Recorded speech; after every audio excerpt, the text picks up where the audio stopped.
Yang video pembelajaran itu ya? Ini Bu, yang analisis kuantitatif monokomponen yang sediaan cair sama padat itu, yang dua pertemuan itu. Analisis sediaan? Uh, Kuantitatif monokomponen itu. Oh iya ya, oke oke oke. Yang Oke. memakai spektrofoto dan fluoro. Oh ya, oke oke.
Kita mulai aja ya.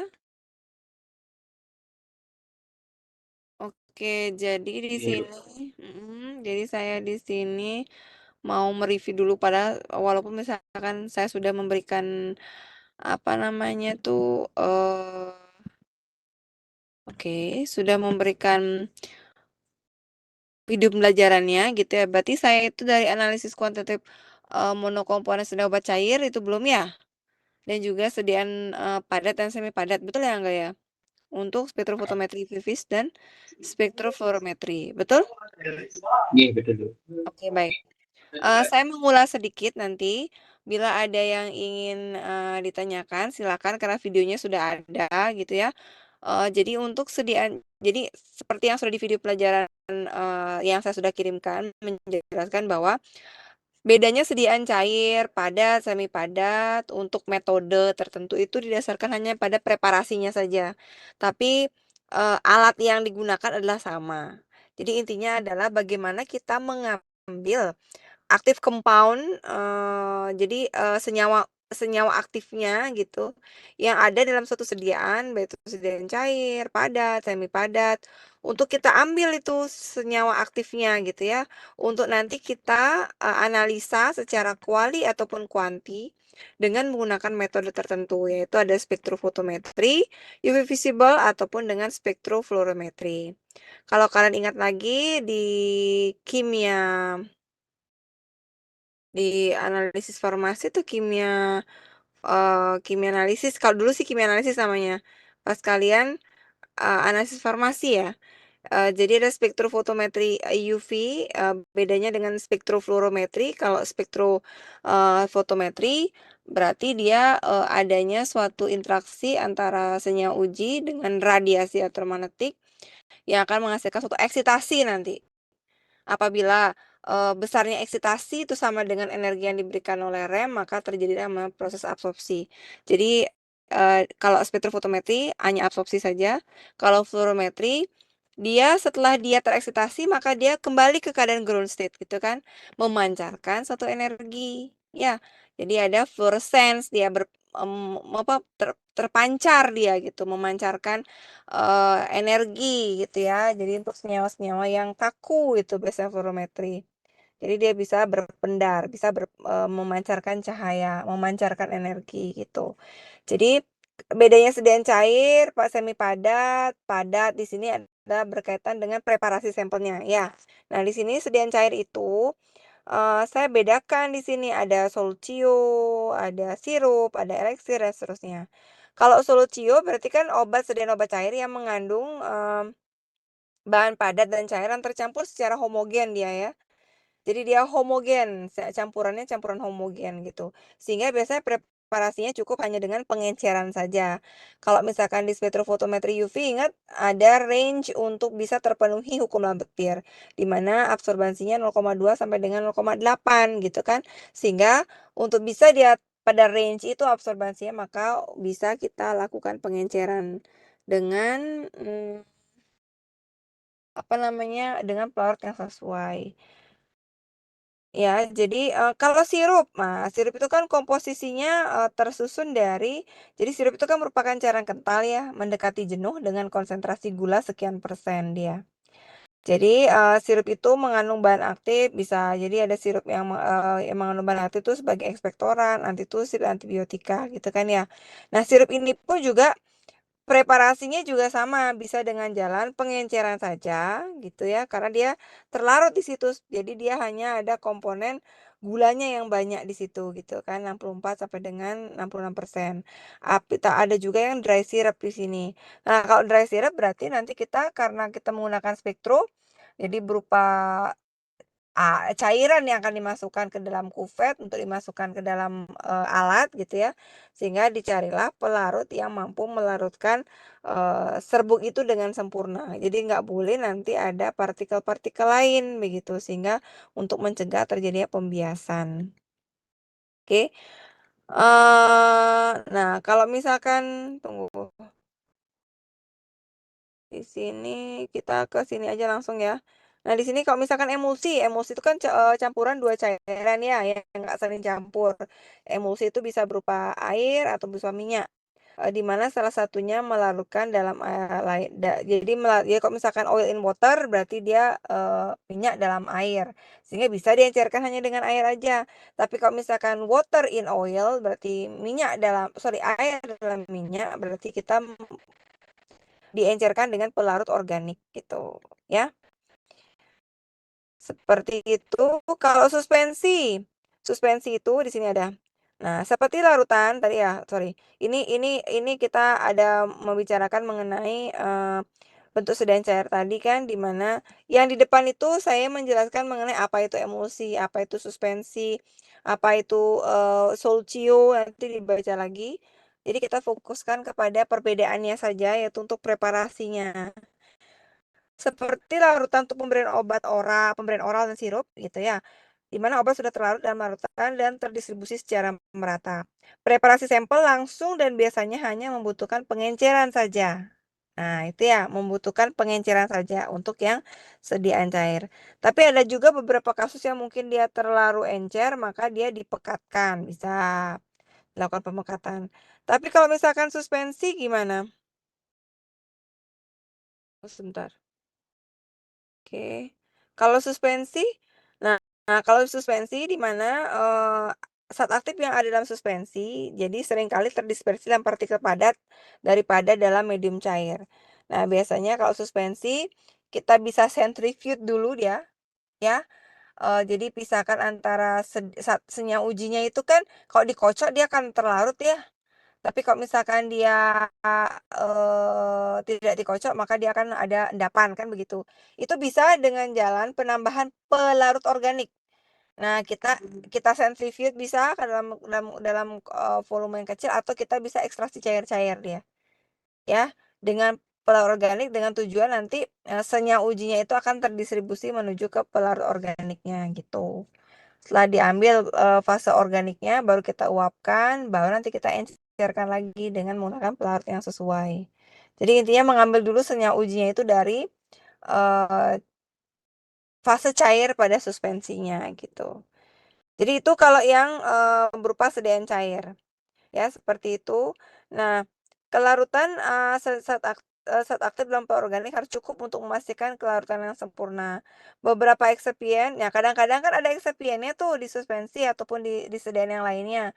Kalau dia nggak terlalu mengganggu, maka nggak apa-apa, cukup dengan jalan pengenceran saja. Tapi kalau dia mengganggu, maka perlu dilakukan suatu proses modifikasi. Di sini sudah ada dijelaskan. Kalau eksipien yang terlarut tidak mengganggu analisis, maka tidak perlu dimodifikasi. Tapi kalau eksipiennya itu dia Eee, terlarut dalam jumlah yang besar, inkompatibel dengan metode analisis, maka perlu dilakukan preparasi sampel terlebih dahulu untuk mengekstraksi atau mengambil zat ujinya saja, senyawa ujinya aja tanpa mengambil excipientnya gitu. Tapi kalau misalkan excipient itu nggak terlalu berpengaruh ya nggak apa-apa, cukup diencerkan saja. Oke, ini untuk yang sediaan cair. Lalu bagaimana dengan sediaan padat?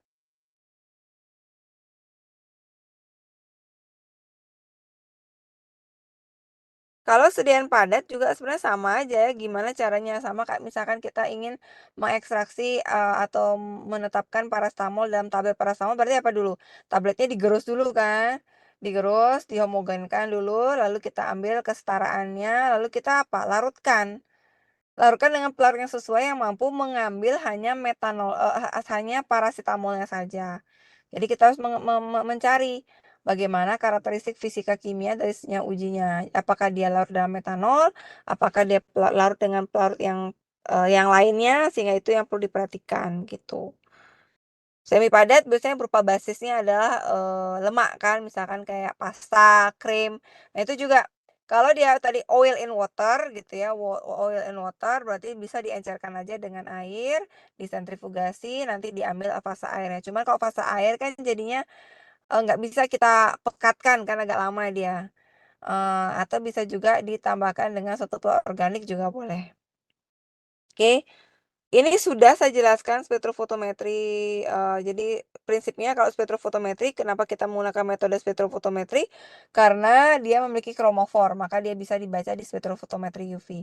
Dan yang perlu diperhatikan lagi adalah kelarutannya di mana senyawa ujinya. Jadi karena harus dia terlarut dengan baik agar tidak nanti mengganggu pembacaan, di mana ada keterbatasan pada hukum lambat Bir, yaitu tidak boleh dia ada partikel, karena nanti bisa menyebabkan pembiasan, ya. Tadi kalau fluorimetri, berarti dia pemancaran energi dia. Jadi, di samping ada lambda atau panjang gelombang eksitasi, juga ada panjang gelombang dia mengalami yang namanya adalah, apa namanya itu, pemancaran atau disebut dengan emisi. Jadi ada panjang gelombang eksitasi dan panjang gelombang dia, mengalami pancaran atau emisi. Emisi ada 2, ada fluoresen dan fosforesen, sudah pernah kita apa namanya, diskusikan di semester sebelumnya gitu ya. Bedanya fluoresen dan fosforesen, kalau fluoresen dia kalau sedikit aja kalau sudah dimatikan dia sumber sinarnya maka seketika dia mati. Tapi kalau misalkan fluoresen masih ada, kemungkinan dia akan, masih terpancar gitu sedikit, masih mampu mengemisikan, dia masih ada berlangsung emisinya. Jadi kalau fosforesen itu memiliki lambda emisi yang lebih panjang dibandingkan dengan lambda emisi fluoresens. Jadi seperti itu. Apalagi ya? Oh iya, untuk yang analisis kuantitatif perlu diperhatikan juga adalah epsilonnya ya. Epsilon itu merupakan absorptivitas molar. Jadi absorptivitas molar suatu senyawa itu harus lebih dari 1000. Lebih dari 1000 molar pangkat minus 1 cm pangkat minus 1. Kenapa? Jadi itulah kemampuan dari suatu zat senyawa uji untuk bisa dia mengabsorpsi atau menyerap sinar. Kalau di bawah dari itu maka agak susah untuk dibaca di spektrofotometri UV visible. Tuh, tuh ya. Kadang-kadang nggak cuma epsilon, Bu. Ada juga yang menyatakanlah A ya. A itu adalah sama sebenarnya kekuatan kemampuan dari suatu senyawa untuk menyerap sinar, tapi dia satuannya bukan molar minus 1 cm minus 1, tapi berupa mikrogram per mili dia satuannya. Nah, di mana kalau yang epsilon itu ekstinsi molar itu sangat dipengaruhi apa? Dipengaruhi oleh A itu adalah panjang kromofor gitu ya, P-nya itu adalah probability-nya, kemampuan dia untuk mengalami transisi elektronik. Jadi semakin panjang dia kromofornya, maka epsilonnya juga akan semakin besar. Semakin besar peluang dia atau probability-nya dia untuk bertransisi, maka semakin besar pula epsilonnya gitu. Oke. Ini sudah. Nah, ini contoh-contohnya ya. Amoksisilin gitu ya. Ini bisa dibaca di spektrofotometri UV di mana dia memiliki A1% 1 sentinya adalah 286. Kalau di alkali di alkalinya itu di lambda 247 maka A1% 1 sentinya itu adalah 286. Apa itu A1% 1 senti? A1% 1 senti itu adalah kemampuan dari suatu senyawa uji untuk menyerap sinar dengan konsentrasi 1% dengan tebal kuvert 1 senti. Itu ya. Oke. Nah, ini hubungan antara epsilon dengan A1% 1 senti. Jadi epsilon itu sama-sama dengan A1% 1 senti dikali BM dibagi dengan 10. Seperti itu. Tahapan untuk melakukan analisis spektrofotometri. Yang pertama, harus dipastikan dia memiliki kromofor, itu pasti ya. Yang kedua, dipastikan juga kelarutannya, karena dia nanti akan ditampung di dalam kuvet, maka dia harus jernih dia. Sehingga harus diketahui dengan jelas kelarutannya di mana. Jangan sampai nanti kalian menggunakan pelarut yang tidak mampu melarutkan senyawa ujinya gitu. Sehingga nanti akan terganggu pada saat pembacaan. Yang ketiga, membuat larutan standar. Karena ini adalah menggunakan instrumentasi yaitu berupa spektrum, maka wajib dia memiliki standar dalam penetapan kadar. Kalau misalkan ingin menetapkan kadar paracetamol gitu ya, wajib mempunyai standar paracetamol gitu. Baku paracetamol itu wajib punya.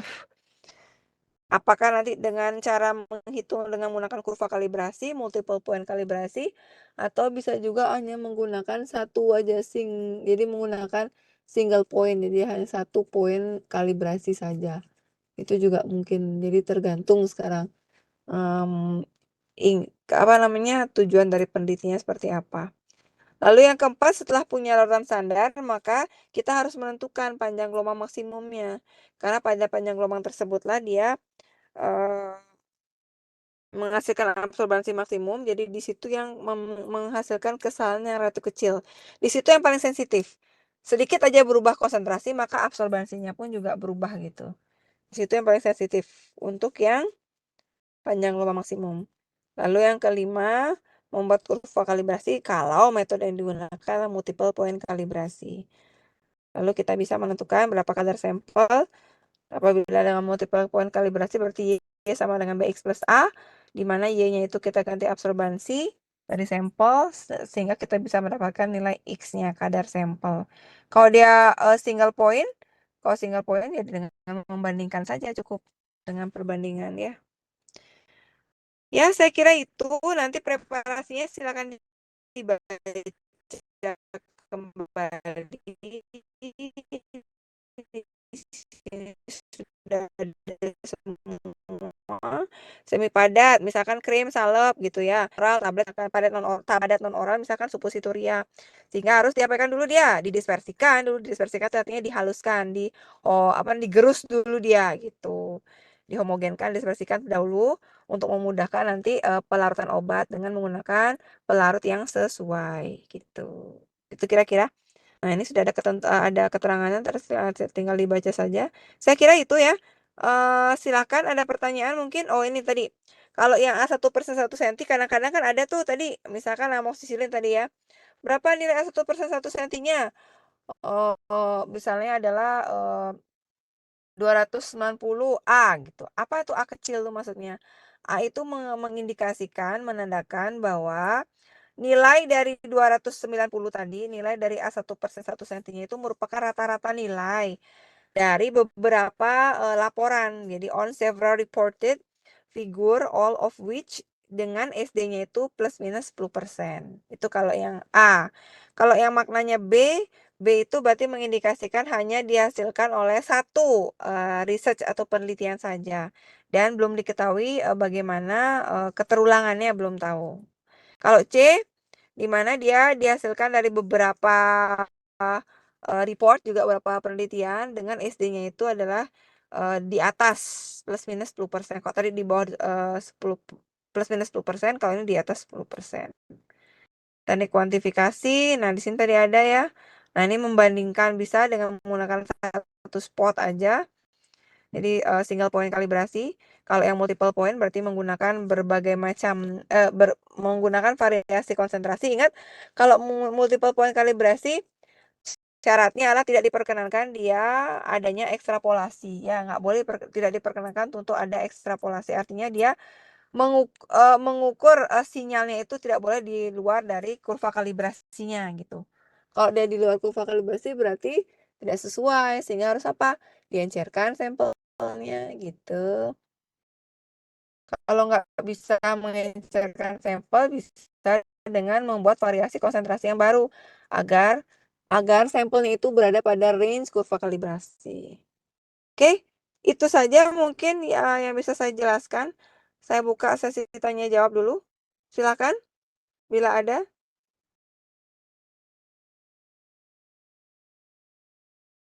Ayo, karena sudah saya berikan di video pembelajaran sehingga seharusnya tinggal diskusi aja hari ini. Oke, ada yang ingin ditanyakan, silakan. Nanti ujiannya saya berikan jurnal ya, jadi nanti kalian mereview di hari itu juga. Udah ujian ya? Lupa. Belum kan? Belum ya enggak ya? Belum Ibu. Oke. Jadi nanti mereview jurnalnya seperti itu. Jadi saya kasih jurnal, nanti saya ada pertanyaan, kalian tinggal baca aja. Oke, silakan, ada pertanyaan ada dua, ada dari, tunggu sebentar, ada Gong Is, lalu yang ke NIM 11, dan ada Ari Kusuma, NIM 13. Silakan. silakan yang sudah raise hand. Mungkin dari Kung Is dulu, silakan Kung Is. Halo? Dengar.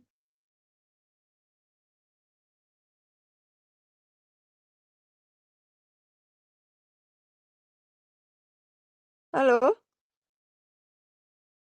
Apakah sudah terdengar, Bu? Ya, sudah, silakan. Baik. Terima kasih, Bu, sebelumnya. Jadi saya izin bertanya terkait beberapa hal yang membuat saya bingung, meskipun ini sudah mungkin dipelajari di semester sebelumnya dan sudah dijelaskan juga di, video yang Ibu berikan begitu. Ingin bertanya sedikit tentang fotoluminesensi, Bu, yang, Hmm? yang itulah pokoknya. Di mana kan kalau fotoluminesensi itu baik, fosforesensi maupun fluorometri itu, terjadi ketika terjadi absorpsi, kemudian, mengalami eksitasi dan mengalami emisi. Nah, di videonya yang Ibu berikan, itu ada disebutkan bahwa, fotoluminesensi itu dapat terjadi hanya ketika, struktur senyawanya itu rigid begitu. Jika tidak rigid, hanya mengalami vibrasi atau getaran saja. Pertanyaan saya bagaimana, senyawa itu bisa mengalami eksitasi jika tidak memiliki kromofor? Kalau yang saya ketahui, senyawa dapat dicek dengan spektrofotometri atau dapat mengalami absorpsi berinteraksi dengan remnya itu ketika senyawanya itu memiliki kromofor. Bagaimana senyawanya senyawanya ini dikatakan bisa mengalami eksitasi bagaimana senyawa ini mengalami eksitasi, tapi sebenarnya dia bahkan nggak mengalami, absorpsi sama sekali, Bu. Kemudian di video yang Ibu katakan jika dia tidak memiliki, kromofor, ketika ingin dicek untuk fotoluminesensinya itu bisa diderivatisasi begitu. Eee, Misalnya kayak diperpanjang kromofornya atau direaksikan agar membentuk senyawa kompleks. Meskipun sudah diderivatisasi, eee, apakah itu tetap tidak bisa dianalisis menggunakan spektrofluorometri ya, Bu? Karena kan, eee, dia sebenarnya nggak mengalami absorpsi karena nggak punya gugus kromofor begitu, Bu. Apakah Ibu paham ya, Bu, ya? Agak belibet ya, Bu, bahasa saya. Oke, apa namanya, ini pertanyaan yang harusnya di waktu kalian kuliah, sebelumnya ya, ini kan sudah aplikasi ya, artinya sudah menggunakan sediaan farmasi. Yang tadi Gung Is tanyakan tuh, lebih ke teori kalau menurut saya. Seharusnya memang, ya nggak apa-apa, namanya diskusi ya. Ini saya berikan nih. Tadi ngomongnya ke sana ke sini kalau dari saya sih, jadi belum sepertinya, eee prinsipnya itu yang kurang gitu ya. Oke, saya coba satu-satu dulu ya, nanti kalau misalkan memang ada yang belum terjawab silakan nanti Bung Is, apa namanya, menanyakan kembali. Jadi begini, saya tunjukkan dulu ini, terlihat ya, nih biar nggak bingung gitu ya. Ya kalau betul, dia akan mengalami eksitasi bila punya kromofor. Iya betul, memang harus punya kromofor. Kromofor dengan rigid itu berbeda gitu. Senyawa itu yang punya kromofor belum tentu dia rigid. Senyawa yang bisa, mengalami pancaran itu pasti mengalami absorpsi. Itu wajib itu, Dek. Nih, di sini ada gambar, ada absorpsi, ada fluoresen. Makanya kalau dia berpendar atau mengalami pancaran, pasti dia prosesnya ada dia mengalami eksitasi dulu. Ya, saya ulang ya. Jadi ini merupakan bagian dari spektrofotometri. Ada UV visible, ada fluoresen. UV visible dan fluorescent itu sama-sama, didasarkan pada prinsip radiasi elektromagnetik. Syarat untuk bisa dia mengalami, terbaca dari spektrofotometri itu gitu dulu ya. Spektrofotometri UV visible, atau UVB atau misalkan fluoresen, pertama itu harus punya kromofor. Kalau nggak punya kromofor ya nggak akan bisa dia mengalami interaksi dengan rem. Kalau nggak punya bisa nggak berinteraksi, Bu? Bisa, tapi dia tidak berada di daerah UV. Dia akan berada di daerah UV jauh dia. Dia memiliki energi yang sangat tinggi nih, dengan panjang gelombang yang pendek. Jadi dia bukan di daerah UV. Daerah UV itu ingat 200 sampai dengan 400. Visible 400 sampai dengan 800. Ya. Saya ulang kembali. Bila ada suatu senyawa yang punya kromofor berinteraksi dengan rem, maka dia akan tereksitasi. Ya. Tereksitasi menuju mana nih? Dari S0 singlet dasar ground state nih S0 menuju ke keadaan yang lebih tinggi, ada S1, S2. Apakah dia akan selalu berada di sini, di tempat yang tinggi ini dengan apakah dia selalu tereksitasi? Ingat kalau orang yang tereksitasi itu marah-marah itu kan capek ya. Nggak mungkin terus-terusan dia di dalam kondisi yang tinggi gitu. Maka dia suatu saat dia akan menuju ke keadaan ground state-nya. Oke, segitu dulu. Nah, apa yang maksud dengan proses absorpsi? Pada saat energi yang dibutuhkan oleh senyawa tereksitasi itu sama dengan energi yang diberikan oleh rem, maka ada proses absorpsi. Maka ada panjang gelombang absorpsi, panjang gelombang maksimum di daerah UV, ya. Nah, kalau daerah UV tadi, bila misalkan dia butuh tereksitasi, dia membutuhkan panjang gelombang 280, diberikan dia radiasi elektromagnetik 280, maka terjadilah proses absorpsi. Oke, sudah segitu ya. Terjadi proses absorpsi nih ya, tereksitasi dia ke sini. Setelah dia tereksitasi tadi, suatu ketika dia harus menuju ke keadaan ground state di sini. Nah, menuju ke keadaan ground state ini ada senyawa, tadi kan berkromofor dia. Tidak, jadi ada senyawa pada saat dia ke keadaan ground state itu dia hanya mengalami relaksasi saja. Relaksasi itu vibrasi, bergetar saja dia. Dia hanya bergetar. Sama dengan kalau misalkan kalian senam nih. Kalian kan ada senam inti nih. Pada saat kalian mau berhenti, mau selesai senam kan pasti ada pendinginan dulu. Pendinginan itu kan ada, ya ada gerakan-gerakan yang lebih lebih lebih ringan lah, sama. Jadi ada proses vibrasi, relaksasi dia di sini. Relaksasi, nih kayak gini nih, ada legot-legotnya ini vibrasi namanya, ya. Untuk yang bisa bervibrasi itu yang mana? Untuk senyawa-senyawa yang tidak kaku, yang lentur, yang fleksibel. Tapi tetap dia harus memiliki yang namanya adalah kromofor. Jadi jangan jangan berpikiran bahwa kalau yang kaku tuh nggak punya kromofor. Ya tetap syarat untuk dia bisa berfluoresen adalah dia harus tereksitasi dulu gitu. Nggak ada, nggak mungkin, fosforescent tapi nggak ada eksitasi, enggak. Eksitasi dulu, setelah eksitasi maka dia akan mengalami proses menuju ke ground state. Nah ini yang namanya kaku ini mudah-mudahan kelihatan ya ini ya. Ini nih ada benang, saya perjelas lagi deh. Dikatakan dia nih ada ikatan di sini nih, ini kaku ini. Kenapa dia dikatakan kaku? Karena kedua tangannya dipegang. Sehingga kalau misalkan dia muter ke kanan, semuanya ke kanan, ke kiri dia. Lain dengan kalau misalkan dia cuma satu ini aja, dia lebih fleksibel, dia tangannya cuma memegang satu aja. Ini lebih fleksibel dia. Sehingga yang kaku inilah yang memiliki fluoresen yang peluang fluoresen atau intensitas fluoresennya itu besar dibandingkan dengan bifenil. Fluoren ini lebih memiliki intensitas fluoresen yang lebih besar. Jadi, untuk senyawa apakah dia punya kromofor? Ya punya, ini kromofornya. Kalau nggak punya kromofor ya nggak bisa dia tereksitasi, Dek. Tidak akan mungkin terjadi fluoresen. Kembali lagi ke sini. Nah, pertanyaannya sekarang, apakah semua senyawa itu bisa berfluoresen? Tentu tidak. Makanya dia fluoresen itu lebih spesifik dibandingkan dengan UV, karena tidak semua. Jadi senyawa yang berkromofor tuh belum tentu akan bisa mengalami fluoresen. Tapi kalau yang berfluoresen pasti dia mengalami eksitasi gitu. Sehingga, nah, saya ulang lagi sekarang dari sini.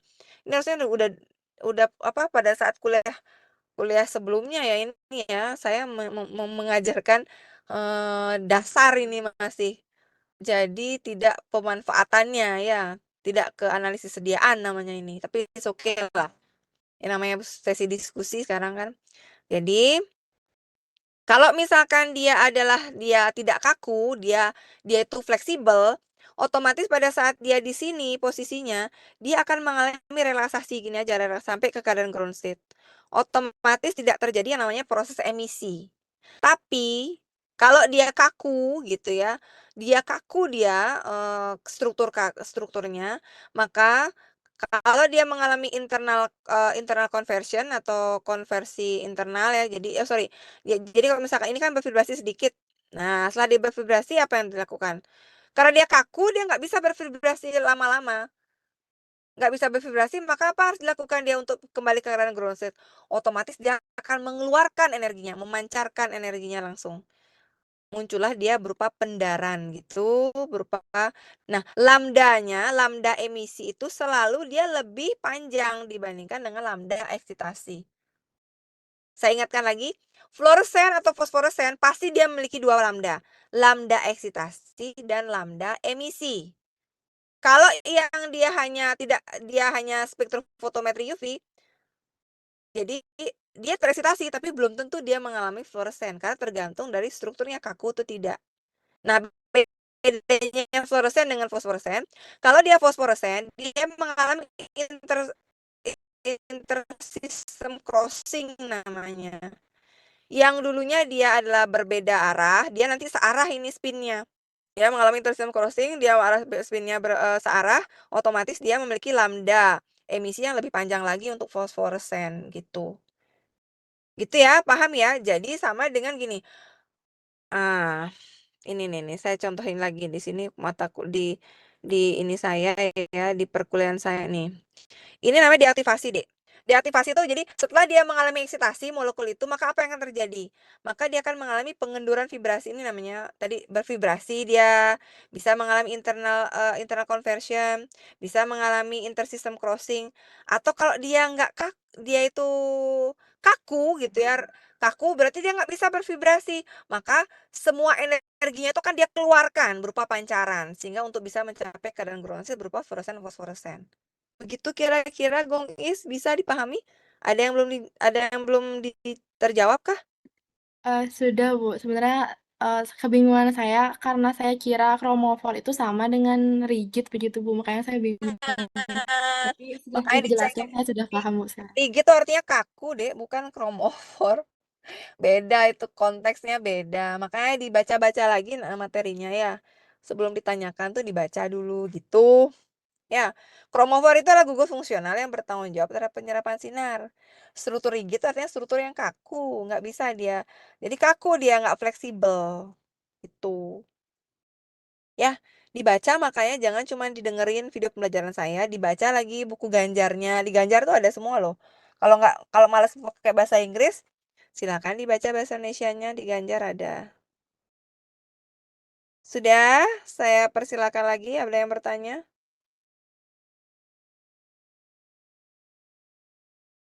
Silakan Ari.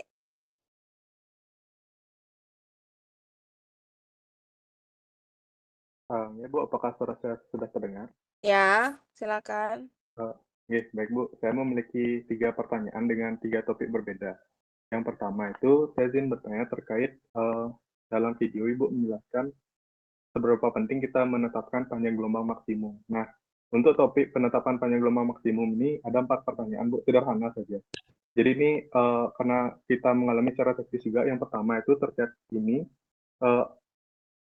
yang pertama, apa dasar penentuan kita dalam melakukan spektrofotometri ketika ingin menguji panjang gelombang maksimum jika didasarkan pada pustaka. Jadi sering sekali terjadi Bu. Jadi ketika menggunakan spektro itu kan dari kami sudah memiliki pustaka yang menyebutkan bahwa besaran atau absorbansi terbesar tersebut pada panjang gelombang sekian, misalkan 420 nanometer.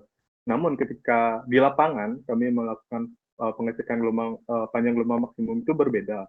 Nah, yang menjadi pertanyaan saya itu tadi Bu, jadi apa dasar pemilihan yang mana panjang gelombang yang kita gunakan? Apakah tetap mengikuti dari pustaka ataupun mengikuti apa yang terjadi di lapangan. Dan yang terakhir mungkin sederhana saja, apakah ketika kita menggunakan dasar yang kita dapatkan di lapangan, panjang gelombang maksimum yang didapatkan di lapangan itu dapat dikatakan valid karena ada suatu sumber pustaka yang menyebutkan panjang gelombang di sekian seperti itu.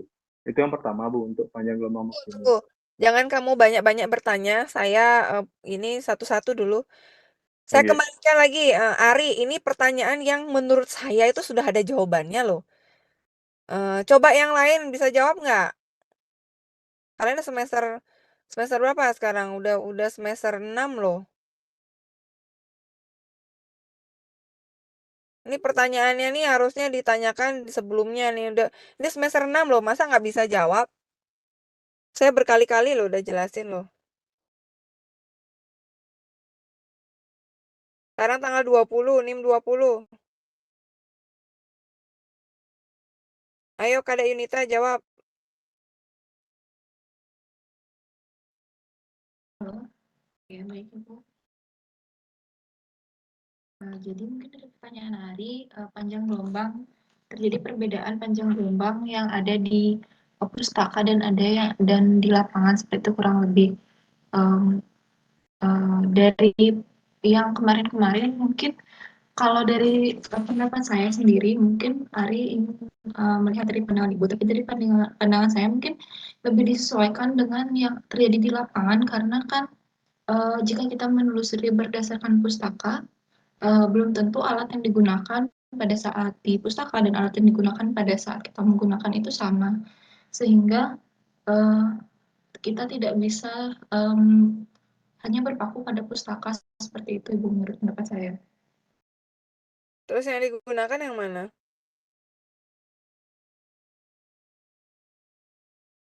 Yang digunakan yang mana? Yang di pustaka atau yang sesuai dengan yang ada pada saat dipraktikumkan?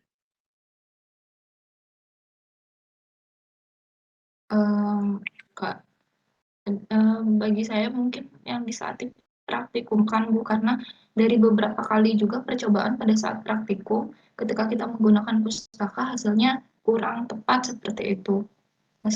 Seperti itu, Ibu. Oke. Terus dipastikan gimana cara kita tahu valid enggaknya?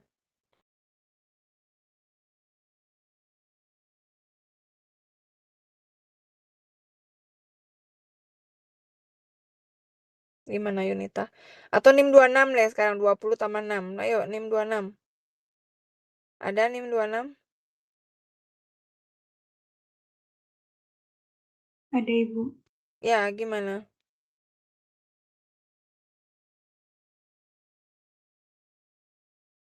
Validasi Ibu. Gimana cara validasi panjang gelombang?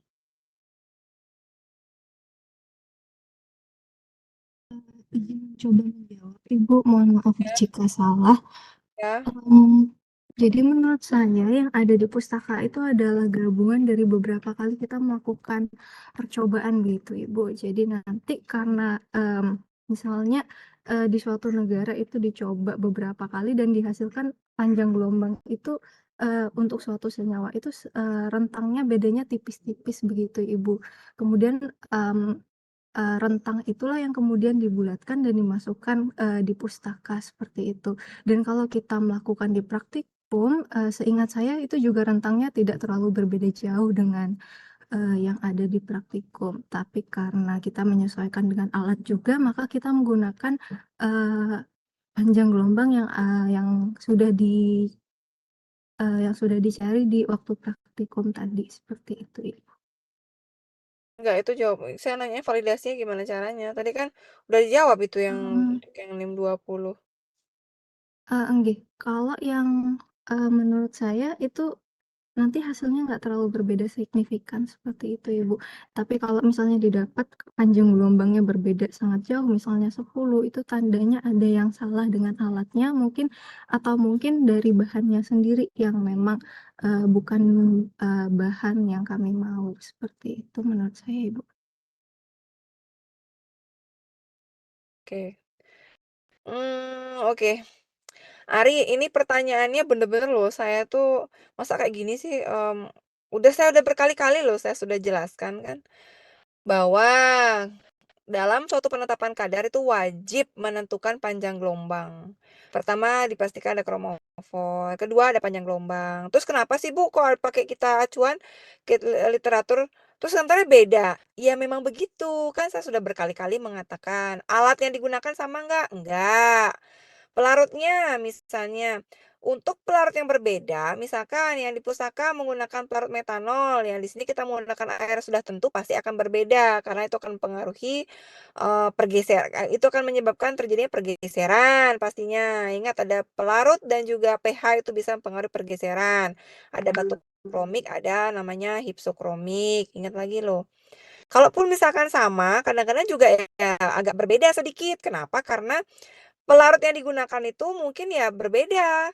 Yang satu menggunakan, merek merek apa namanya, dengan, kualifikasi yang berbeda. Tapi kalaupun juga sama, karena probandusnya, ya artinya praktikannya ini yang berbeda mengerjakan, ya bisa ada sedikit tidaknya berbeda.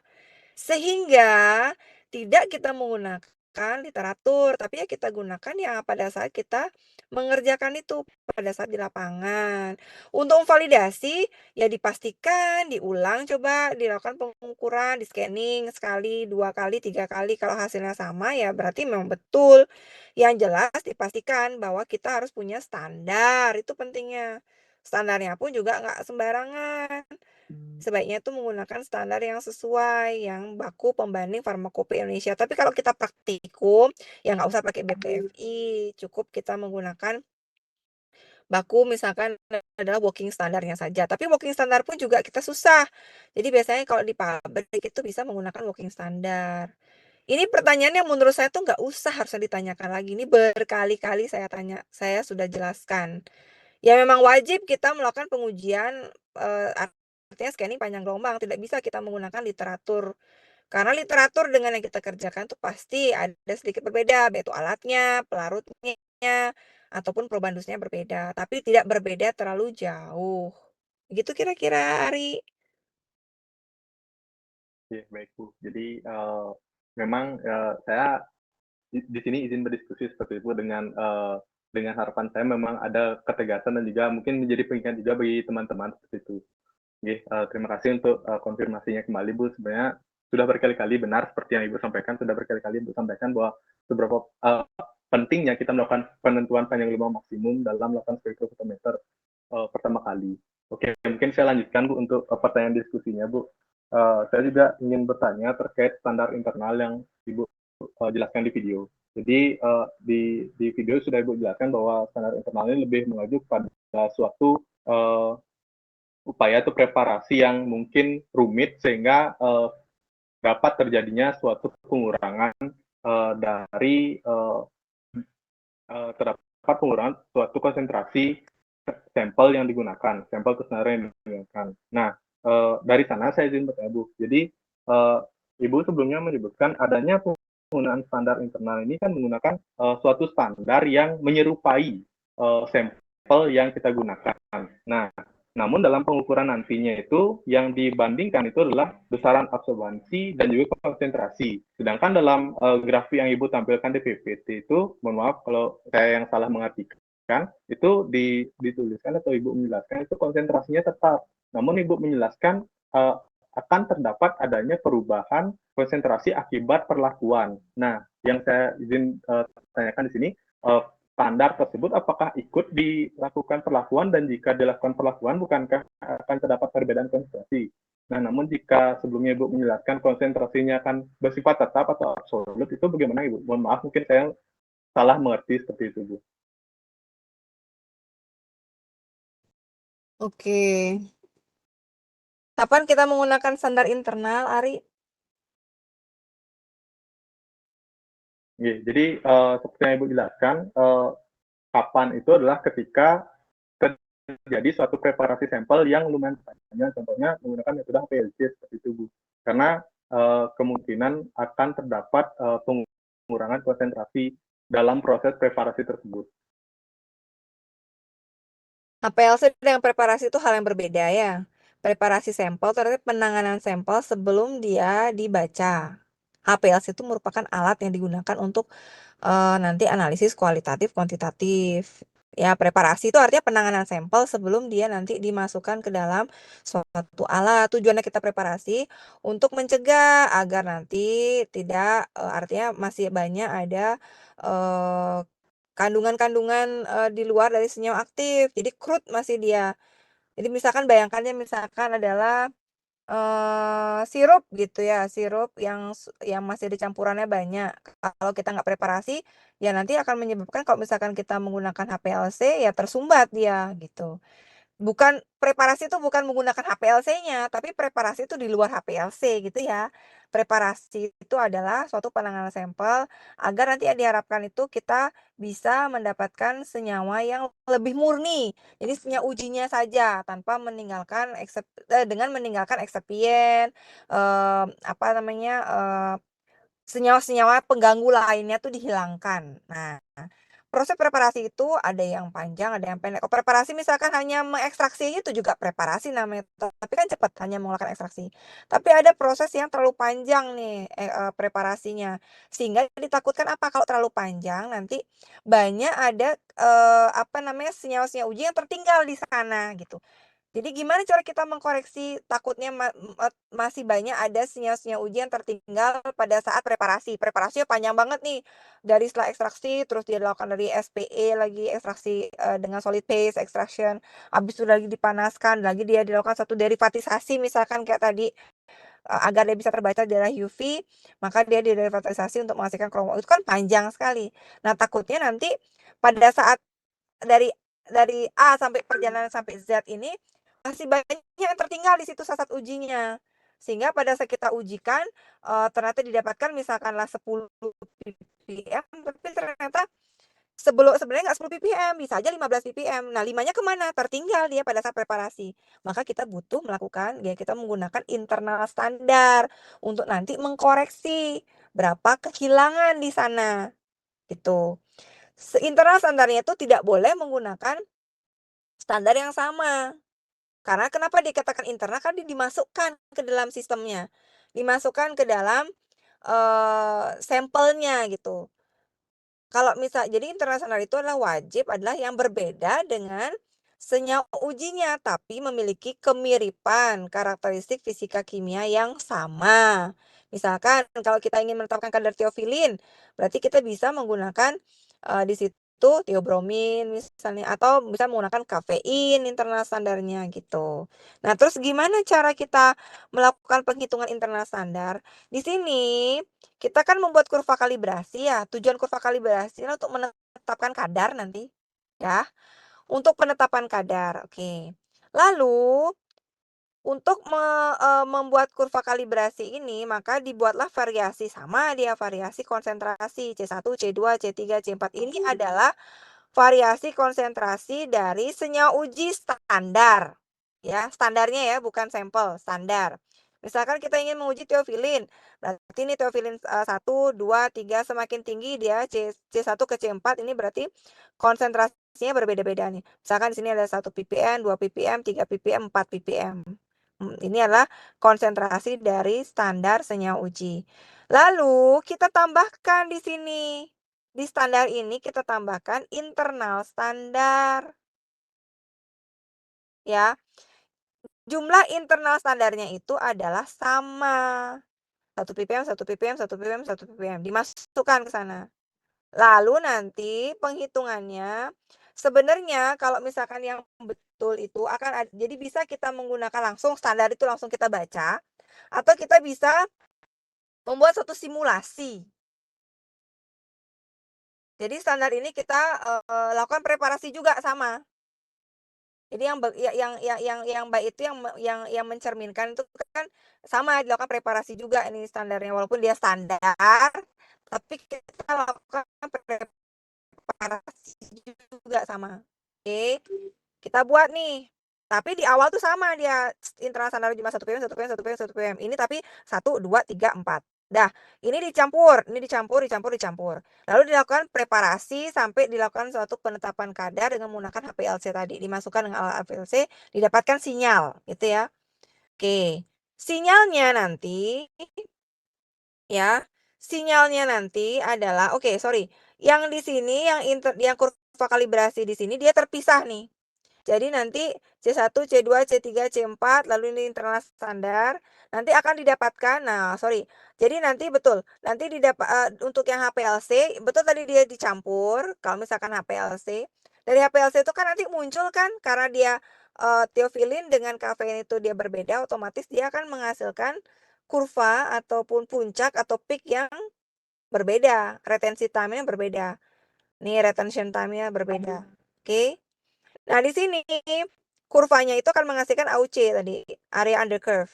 Ya, ini area under curve-nya disesuaikan dengan di 1 ppm kecil, 2 lebih besar, 3 sangat besar, lebih besar lagi 4. Lalu yang internal standar karena sama konsentrasinya maka AUC-nya sama. Nah, sama kan? Nah, nanti itu kita gimana cara bikin kurva kalibrasinya? Kita buat perbandingan A1 dibagi dengan absorbansi internal standar 1 ppm dengan 1 ppm. 2 ppm dibagi dengan absorbansi yang bukan absorbansi AUC ini ya, AUC dari internal standar berapa. Ini juga dibagi, ini juga dibagi.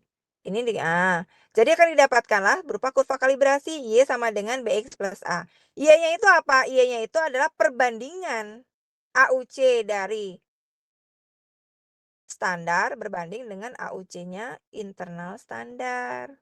X-nya itulah konsentrasi dari senyawa uji dibagi dengan konsentrasi internal standar. Harapannya kalau internal standarnya berkurang, pastinya AUC dari si senyawanya pun juga harusnya akan berkurang. Begitu. Ini sebagai pembandingnya di sini dia. Sehingga ini harus sama. Begitu, Ari? Bisa? Oke, baik. Jadi saya juga mendapat penjelasan baru di sini, Bu. Saya jadi baru memahami bahwa terkait internal standar itu karena kemarin mungkin selama ini masih salah pemahaman saya itu internal standar, saya kira dia tuh di luar, tapi memang ditambahkan artinya mungkin nama lainnya itu standar adisi seperti itu, Bu, ya. Internal standar. Mohon maaf mungkin kalau standar adisi kan sama senyawanya. Ini kan berbeda. Kalau adisi itu, kalau dia theophylline ya theophylline ditambahkan. Itu adisi namanya, itu metode adisi namanya, itu untuk menentukan perolehan kembali, bukan untuk penetapan kadar. Itu untuk validasi metode. Kalau adisi. Adisi itu dia yang ditambahkan itu sama. Kenapa dilakukan metode adisi? Karena kita nggak tahu berapa kadar dari senyawanya. Kita nggak tahu komponen. Nah, jadi pemilihan kenapa kita tidak menggunakan, ini beda lagi nih kita ngomongin ya. Jadi nggak kemana-mana nih. Kalau adisi itu untuk menentukan perolehan kembali. Perolehan kembali itu metodenya ada metode placebo, ada metode adisi. Kalau placebo berarti kita buat senyawa sampel yang sedemikian rupa sama. Lalu kita tambahkan standar. Tapi kalau misalkan adisi metode, berarti kita nggak tahu tuh di dalamnya tuh kandungannya apa aja, maka kita tinggal tambahin aja standar. Yang jelas kita harus tahu berapa standar yang kita tambahkan. Tapi standarnya sama dengan senyawa uji. Nah itu ngomongin perolehan kembali, ini penetapan kadar ini. Jangan kemana-mana. Internal standar itu namanya internal, dia dimasukkan ke sistem. Syaratnya ya jangan menggunakan standar yang sama. Kan gitu tadi saya bilang. Beda lagi dengan adisi, kalau adisi standarnya sama dia dengan senyawa ujinya gitu. Kalau eksternal standar, yaitu di luar dia perlakuannya. Misalkan kayak penetapan kadar paracetamol kemarin di UV dengan menggunakan spektrofotometri UV. Bisa menggunakan eksternal standar karena preparasinya nggak terlalu banyak.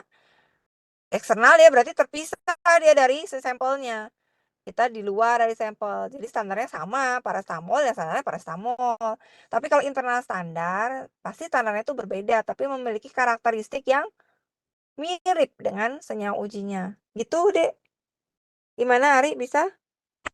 Baik, Bu. Jadi maaf saya menyambungkan ke adisi seperti itu, Bu. Jadi Nggak jika apa-apa, kita kembali biar lebih jelas.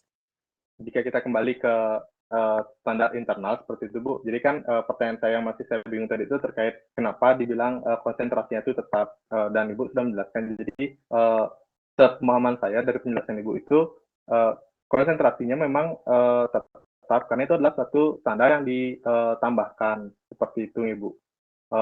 Dan nanti hasilnya itu nanti akan dibandingkan dengan hasil yang didapatkan. Jadi ada perbandingan, misalkan A1 berbanding A internal standar. Ya. Jadi memang akan tetap dia pada akhirnya meskipun memang melalui perlakuan seperti apapun dan akan ada perubahan seperti apapun, namun kita sudah ada besaran tetap yang kita pegang di awal. Mungkin seperti itu, Bu. Jadi kenapa dia internal standar itu tetap? Karena kalau bisa diubah, ini kan sudah berubah. Jadi kita nggak, jadi harus ada satu yang konstan. Ya internal standar ini harus konstan. Nanti senyawa ujinya aja yang akan diubah konsentrasinya untuk nanti kita bandingkan gitu loh. Kalau misalkan A1 tadi 1 ppm berbanding dengan berapa misalkan si 1. Ini 2 dibagi 1, 3 dibagi 1, 4 dibagi 1. Ini semua terus-terusan tetap 1 dia. Pembaginya tuh konstan. Yang berbeda tuh bervariasi itu adalah ininya. Nanti akan dilihat ya. Sehingga nanti akan terlihat di sini. Seharusnya kan dia adalah sama nih. 1, 1, 1, 1. Tapi ternyata dia ada perubahan. Oh, berarti di sini ada sesuatu di sini. Untuk yang 1 ppm, 2 ppm akan mempengaruhi nggak? Jadi internal standar itu harus konstan yang di sini. Yang berbeda itu adalah variasi konsentrasi si senyawa ujinya. Nanti itu dibandingkan. Itu. Sampelnya pun juga internal standarnya sama.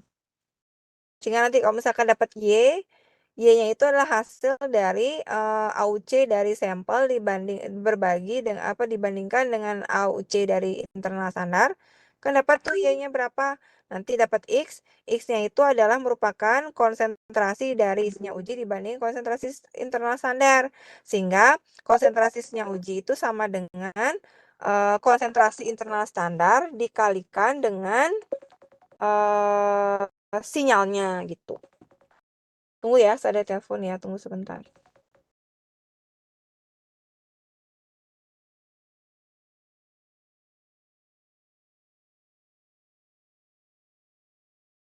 Halo, Mo. Tes tuh, Ya, Lin. Sudah datang SMP? udah ya.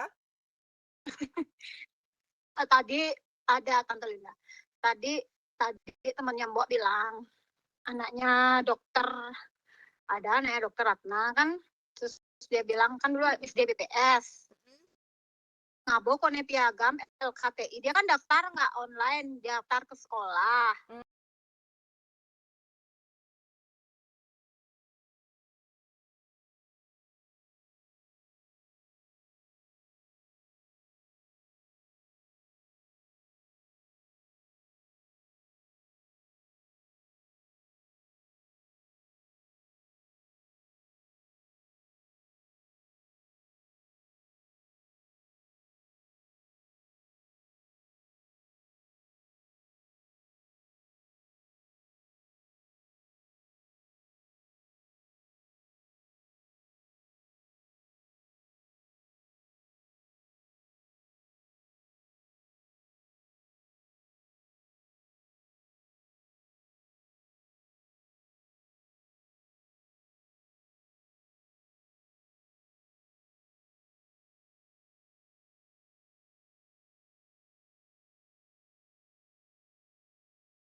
takut bertanya ya, itu bagus lagi. Tadi ada Gong Is tadi bertanya mengenai fluorometri agar gini loh, agar nanti jadi nggak salah tafsir, sehingga nanti saat dia jadi disinilah kita berdiskusi gitu. Kalaupun misalkan saya salah, biar juga saya diluruskan gitu. Jadi jangan takut bertanya. It's okay kalau memang ada yang mungkin belum dipahami sewaktu perkuliahan semester lalu, boleh ditanyakan mumpung masih ada kesempatan. Tadi juga Ari memastikan kembali, memperjelas lagi mengenai lambda maksimum, panjang gelombang maksimum, lalu memastikan kembali terkait dengan apa lagi ya, hal-hal lainnya gitu ya, terkait dengan internal standar tadi. Jadi lebih ini lagi apa namanya, lebih diperjelas lagi. Jadi intinya kalau internal standar itu pasti dia dimasukkan ke dalam sistem, karena dia tidak masukkan dalam sistem, otomatis dia memiliki karakteristik. Jadi ditambahkan dengan sesuatu yang berbeda dengan senyawa ujinya, tapi memiliki karakteristik yang hampir sama. Sehingga nanti kenapa harus hampir sama? Sehingga nanti kalau misalkan dia kekurangan sedikit, ya kan mengikuti dia, nggak terlalu jauh dia ini ya, sinyalnya gitu loh. Jadi dia sebagai kalau misalkan sama gimana Bu? Kalau sama nggak kelihatan, jadi kita nggak tahu pengkoreksinya seberapa yang hilang itu kita nggak tahu karena kan soalnya sama gitu. Makanya harus diberikan standar yang berbeda. Jadi karakteristiknya berbeda gitu sedikit. Ada lagi?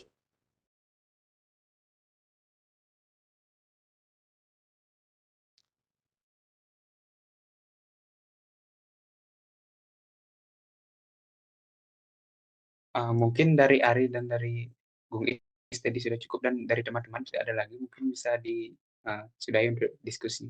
Ya, oke. Terima kasih ya Angga ya. Terima kasih semua. Apabila ada salah kata atau mungkin yang tidak berkenan, mohon dimaafkan. Tidak ada maksud kesengajaan gitu ya. Jadi di sini tujuannya berdiskusi. Bila nanti mungkin ada di video pembelajaran ada yang kurang dipahami lagi, mungkin nanti bisa langsung saya di japri aja ya. Terima kasih. Sampai jumpa. Semoga kita semua dalam keadaan sehat.